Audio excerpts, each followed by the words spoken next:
Next subject. I'm tired of talking about this guy. I don't want to talk about this guy actually anymore. You wrote it down and you printed it up. I did not write this down. This is what the people wanted to hear about. You wrote it down, you printed it up. So let's talk about the next subject, which is SNL Kanye West. On the Make America Great. I got a new sound. MAGA. Sound. MAGA. MAGA hat. And the quote says, if I am inspired by you, I don't have to agree with the your Yankee policies. paper planes. Where's the paper planes over there? I got this from New Era. Shout out to New Era in Chicago. They let me go to their actual headquarters with Jabrizi and pick out a whole bunch of hats. Shameless Jabrizi plug. And he went off the, he went ham with it. He took like 20 hats. I was like, dang, bro, you know, maybe just get 5. But he's like, nah, bro, I'm gonna get 20. And but shout out to New Era. We're about to have them Jabrizi caps coming soon. So we're talking about hats. Kanye wore his Make America Great Again hat. MAGA. What do you think about this? I just think at this point it's obvious that he's trolling. I mean, at this point, it's just like, all right, it was cool. I mean, it was never cool, but it was like controversial in the beginning. But now it's just like, you're gonna wear the hat? Well, yeah. Yeah, I agree. I think somebody else said like this is kind of like when a kid that's like 9, maybe in between the ages of like 7 and 11, they do stuff just to be controversial, just so they'll have somebody to say something. To get a reaction. Yeah, just to get a reaction because they want to stand out. And that's what he does look like. They may not be particularly extraordinary, which is, in Kanye's case, of course, not the case. He's a great rapper. But he's doing something to stand out or for attention. So I don't know what the situation is. I think that, the Kanye that I listened to in 2004 up through college, and, as I graduated, that guy this is not that same person. So yeah. Yeah, it's almost to me like a midlife crisis. And like you said, he does seem like he's acting like a 7 to. He looks like a little kid. He's doing songs with Little Pump and dressing up in a Fiji sparkling water. I mean, I love sparkling water. We already talked about that last podcast. But really, bro, you look like you're really clowning yourself. Yeah. You look like a fool. Yeah, with your pants on the ground. Pull up your pants. Shout out to Bill Cosby.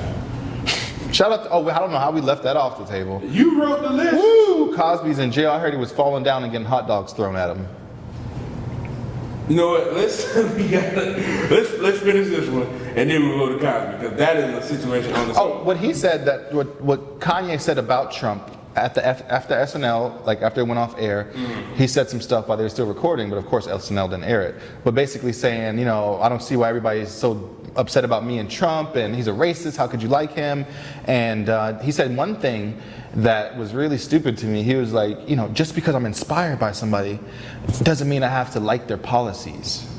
Well, and I'm like, bruh, this is not about policies. This is about whether or not you are a racist, and he don't even like you, so how could you be inspired by him?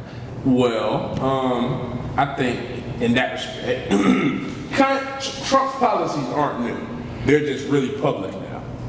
But a lot of people that have followed Trump as a businessman, like into the 80s and 70s, will probably say he's been against, he hasn't really looked out for the underprivileged people in America. That's correct. His father was, had some controversy going on back then with his housing and how he was discriminating against blacks and other races. And but throughout that time, from his time working as a manager for these projects and housing complexes, from that time until he started running for president, Donald Trump was really embraced by the hip-hop community. He was the man. He was like flashiest. He was flamboyant. He was a business braggadocious. He was rich. And one of the things that YG talked about in the song FDT, like right before he started rapping, that he was an influential motherfucker. Yeah.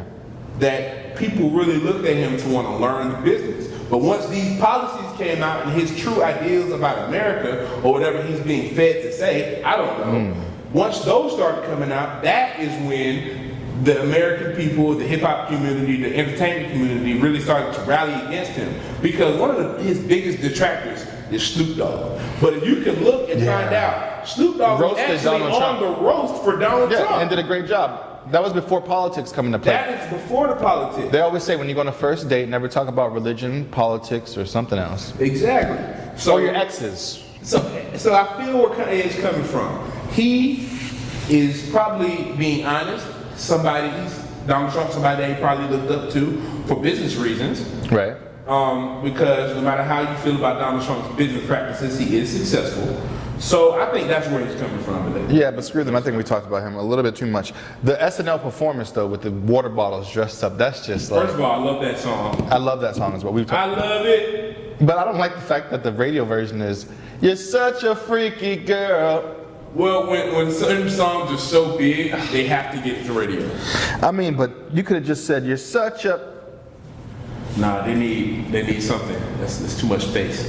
All right. Well, then And you don't want to even in radio. You don't even want to imply that a bad word is being said. the performance was shit. Little Pump sucked. Kanye West sucked.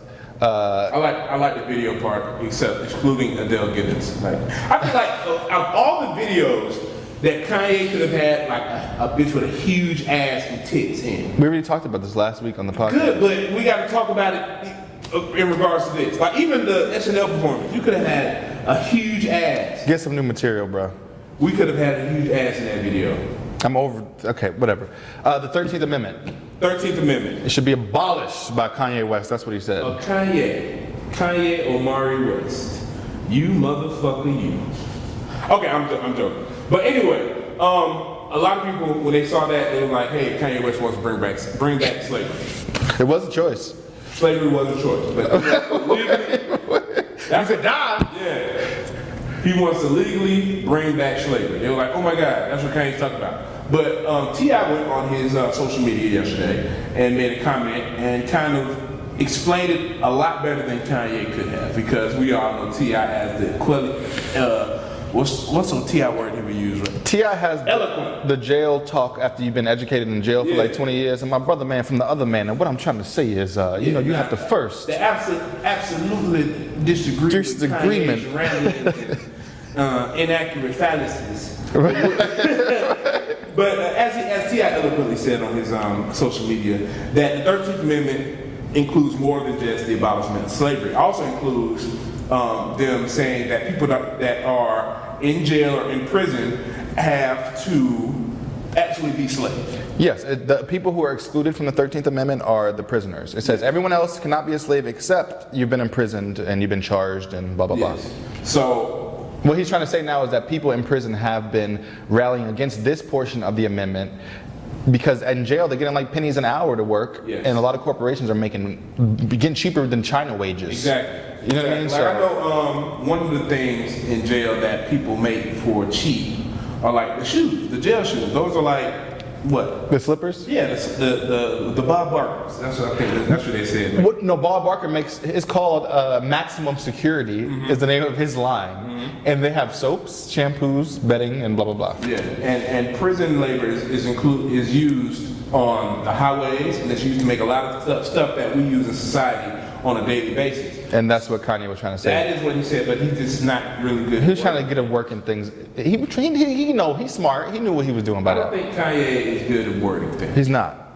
Because George Bush don't like black people.